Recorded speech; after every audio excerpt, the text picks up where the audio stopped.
आप सभी को दिवाली की बहुत बहुत शुभकामनाएं। माता लक्ष्मी की आप सब पर कृपा बनी रहे, इसी शुभकामना के साथ आज मैं आपके साथ शेयर कर रही हूँ दिवाली की सरल और संपूर्ण पूजा विधि। हमारे सनातन धर्म में दिवाली को सबसे बड़ा पर्व माना जाता है और दिवाली के दिन माता लक्ष्मी का विशेष पूजन किया जाता है। दिवाली की ये पूजा शाम के समय प्रदोष काल में की जाती है।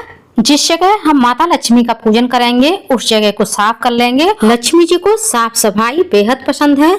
जहाँ साफ सफाई होती है, शुद्धता होती है, वहीं लक्ष्मी जी का आगमन होता है। लक्ष्मी जी का निवास स्थान उत्तर दिशा में माना जाता है। यदि हो सके तो आप पूजा के लिए चौकी उत्तर दिशा में लगाएं। यदि जगह ना हो, जगह का अभाव हो, तो आप पूजा की चौकी पूर्व दिशा में भी लगा सकते हैं। और हो सके तो आप पूजा की जगह पर थोड़ी सी डेकोरेशन भी कर लें। और जिस जगह हम पूजा करेंगे वहां पर एक रंगोली काट लेंगे। रंगोली के ऊपर हम एक चौकी लगाएंगे। चौकी पर हम एक लाल रंग का वस्त्र बिछाएंगे। अब फूलों का आसन देते हुए गणेश जी और माता लक्ष्मी जी की मूर्ति को स्थापित कर लेंगे।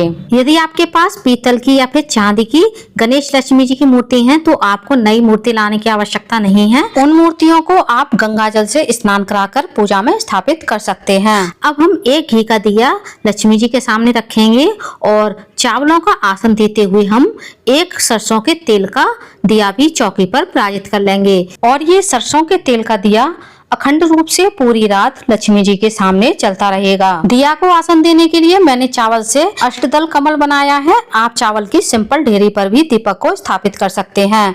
अब दिवाली की पूजा में धन की, सोना चांदी की भी पूजा की जाती है, तो हम धन के रूप में कुछ रुपए, चांदी का सिक्का और अंगूठी को भी पूजा में रख लेंगे। आपके पास सोना चांदी का जो भी गहना हो आप वो रख लें। लक्ष्मी जी को कौड़ी, कमलगट्टा और गोमती चक्र अति प्रिय होते हैं, तो इन सभी को भी हम लक्ष्मी जी के पास प्राजित कर देंगे। साथ ही हल्दी, सुपारी और धन के रूप में कुछ सिक्के भी हम लक्ष्मी जी के पास में रखेंगे। आप इन सभी चीजों को माता लक्ष्मी जी के पास इस तरह से भी रख सकते हैं, या फिर आप किसी लाल कपड़े में बांध करके धन की पोटली बनाकर भी लक्ष्मी जी के पास रख सकते हैं। कुछ लोग धन की पोटली धनतेरस पर बनाते हैं और कुछ लोग धन की पोटली दिवाली पर भी बनाते हैं। आप चाहें तो दिवाली की पूजा में कलश स्थापना भी कर सकते हैं, वरना आप बिना कलश स्थापना के भी दिवाली की पूजा कर सकते हैं। अब हम लक्ष्मी जी के सामने जो घी का दीपक रखा है उसे भी प्रज्वलित कर लेंगे और स्नान की भावना से सभी को हम जल का छींटा देंगे। अब हम एक जल के कलश को भी लक्ष्मी जी के पास रख देंगे। अब हम गणेश जी को और लक्ष्मी जी को कुमकुम या रोली से तिलक कर देंगे।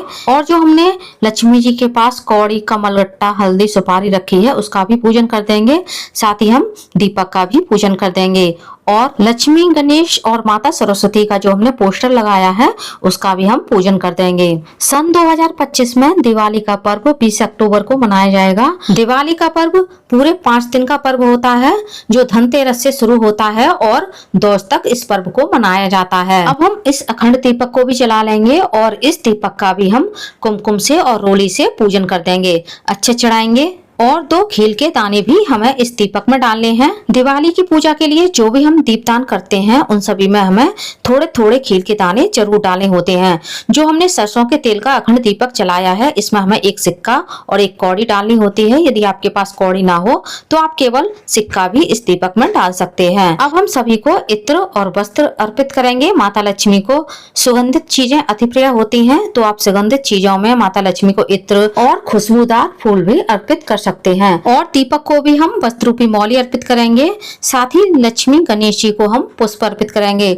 आप कमल के, गुलाब के और गेंदा के, चमेली के, मोगरा के किसी भी फूल को आप दिवाली की पूजा में लक्ष्मी जी के सामने अर्पित कर सकते हैं। यदि आपको कमल का फूल मिल जाए तो आप लक्ष्मी जी को जरूर अर्पित कीजिएगा। अब हम कुछ सुहाग सामग्री भी माता लक्ष्मी जी को अर्पित कर देंगे। दिवाली की पूजा में माता लक्ष्मी जी के सामने सप्तधान भी रखे जाते हैं और उनकी पूजा भी की जाती है। सप्तधान में आप कोई भी 7 प्रकार के साबुत अनाज ले सकते हैं। दिवाली की पूजा में गणेश लक्ष्मी जी को खील बतासे का भोग लगाना बहुत शुभ माना जाता है, तो हम लक्ष्मी जी के सामने खील बतासे का भोग रख देंगे। ये खील बतासे आपको सभी गांव, कस्बा और शहरों में बहुत ही आसानी से मिल जाते हैं। अब हम कुछ मिठाई का भी भोग लक्ष्मी जी को लगाएंगे। दिवाली को मिठाइयों का ही पर्व माना जाता है। अब हम लक्ष्मी जी को पान का भोग लगाएंगे। आप चाहे तो मीठा पान भी ले सकते हैं, वरना आप इस तरह से पान का पत्ता ले लें और उस पर कुछ खील, बतासे, लौंग, इलायची और सुपारी रख करके माता लक्ष्मी को अर्पित करते हैं। आप चाहे तो एक पान का बीड़ा गणेश जी को भी अर्पित कर सकते हैं। अब हम कुछ मौसमी फलों का भी भोग लगाएंगे। मैंने केला और सेब लिया है, आप कोई भी मौसमी फल का भोग लगा सकते हैं। अब हम गणेश जी और लक्ष्मी जी के ऊपर खील बतासे की वर्षा करेंगे। ऐसा करने से हमारा घर पूरे साल धन धान से परिपूर्ण रहता है। अब हम लक्ष्मी जी की आरती करेंगे। मैं कपूर से आरती कर रही हूँ, आप घी के दीपक से भी लक्ष्मी जी की आरती कर सकते हैं। कुछ लोगों का ऐसा मानना है कि दिवाली की पूजा में लक्ष्मी जी की आरती नहीं की जाती है, तो ऐसा बिल्कुल भी नहीं है। मैंने तो बचपन से लेकर अभी तक अपने बुजुर्गों को दिवाली की पूजा में लक्ष्मी जी और गणेश जी की आरती करते हुए देखा है। पहले हम गणेश जी की आरती करेंगे, उसके बाद हम माता लक्ष्मी जी की आरती कर देंगे और हम सरस्वती जी की भी आरती करेंगे। आप चाहें तो विष्णु भगवान और शिव जी की भी आरती कर सकते हैं। पहले आरती हम भगवान को देंगे, उसके बाद हम आरती की आचमनी कर देंगे और अपने पूरे परिवार के साथ हम स्वयं भी आरती लेंगे। अब हम सभी भगवान के चरण स्पर्श करेंगे। गणेश जी के चरण स्पर्श करेंगे, लक्ष्मी जी और सरस्वती जी के भी चरण स्पर्श करेंगे और पूजा में हुई भूल चूक के लिए क्षमा याचना करेंगे। साथ ही लक्ष्मी जी हमारे परिवार पर अपनी कृपा बनाए रखें, ऐसी कामना करेंगे। कुछ लोग धनतेरस वाले दिन और कुछ लोग दिवाली वाले दिन झाड़ू का पूजन करते हैं। यदि आपने धनतेरस वाले दिन झाड़ू का पूजन नहीं किया है तो आप दिवाली वाले दिन झाड़ू का पूजन कर लें।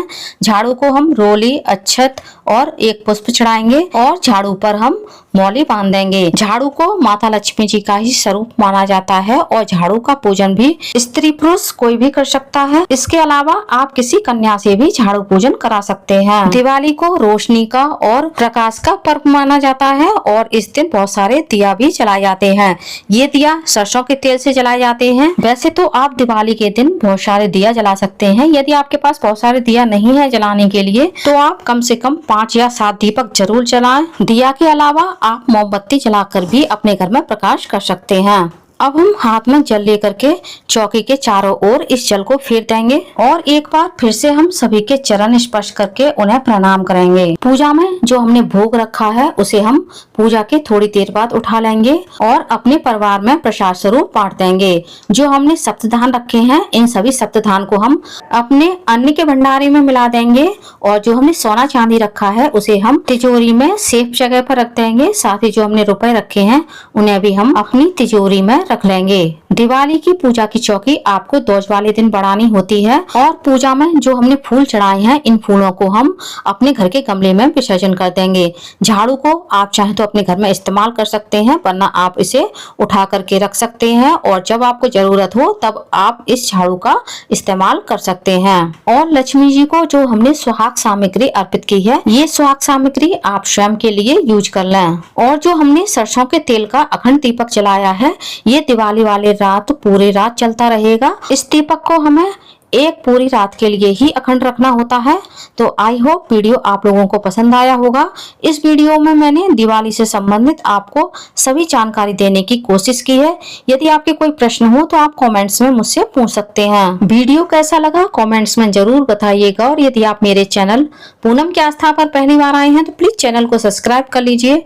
वीडियो को ज्यादा से ज्यादा लाइक कीजिए, शेयर कीजिए, साथ ही बेल आइकन को प्रेस कर दीजिए ताकि हमारे आने वाली सारी लेटेस्ट वीडियो की नोटिफिकेशन आप लोगों को टाइम से मिल सके।